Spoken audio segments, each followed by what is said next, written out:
Ay ka na, husgado ako. Okay. Ang kailangan dyan, mag-investigas. Oo. Sudano na to mata? Hmm.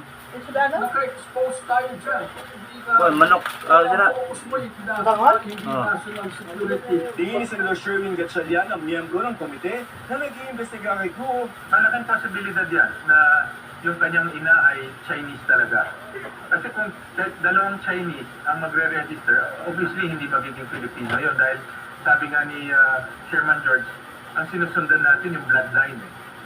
Yung bloodline. So, kaya nag-invento yung kanyang ama ng isang Amelia Lial na Pilipino para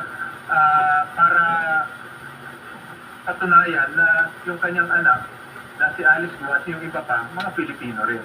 Ang Office of the Solicitor General nangangalat na namang ebidensya para malaman kung may sapat na basihan para magsimula ng isang co-warrant of proceeding. Ayon kay Solicitor General Menardo Guevara, para ito mapatasik sa pwesto ang sinumang iligal na humahawak o nagpapatakbo ng pampublikong opisina. Sa kaso ni Guo, kung mapapatunayang hindi ito Pilipino, ang kampo ni Guo nanindigan na Pilipina ang nanay ng mayora. Maglalabas daw sila ng mga litrato para patunayan ito. Pilipino naman yung nanay niya, iniwan lang siya. Ay, naghahanap siya. Hanapin. Ngayon sabi ko sa ano sa next year, dapat lahat siya. Meron. Naghahanap pa daw. May mga ito. Ay, di sasagutin namin yung pagdating namin also. At dahil hindi raw nakilala ni Guo ang kanyang ina, may panawagan ang kampo nito. Hindi kasi problema, hindi naman yung nakita yun. Aha.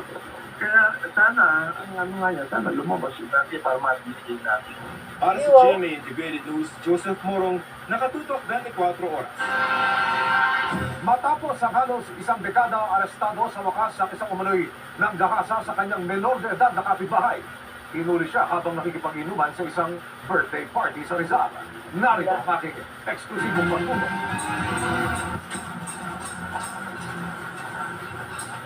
Nagkakasiyahan pa sa isang birthday party ng aresto din ng isang suspect sa Taytay, Rizal. Kaso ka ng rape sa Balangiga, Eastern Samar, di ba? Hindi kasi sani, asan ID mo? Sige nga. Tayo. Meron, tayo.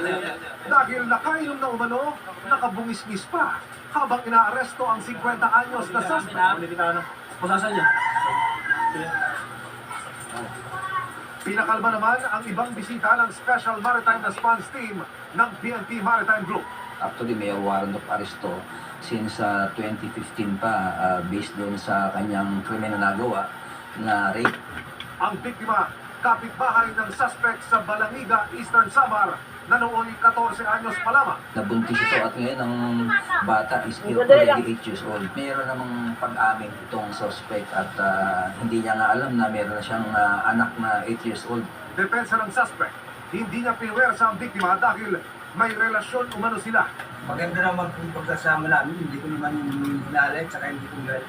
Bagay na itinanggi ng kapatid ng biktima na nakausap namin kanina. Bago siya magsabi sa akin, mga ilang months muna, pinatatahan siya kasi marapang magalit.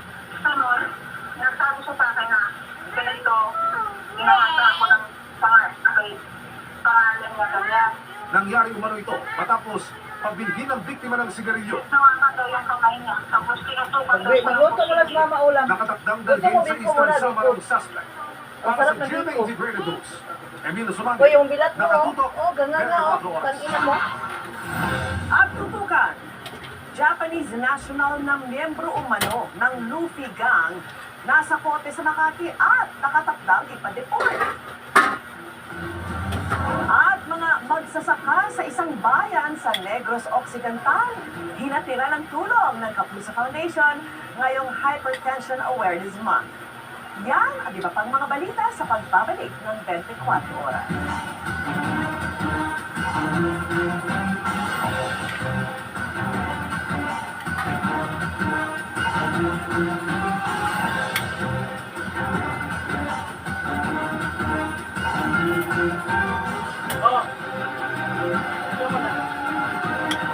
Game na ba kayo?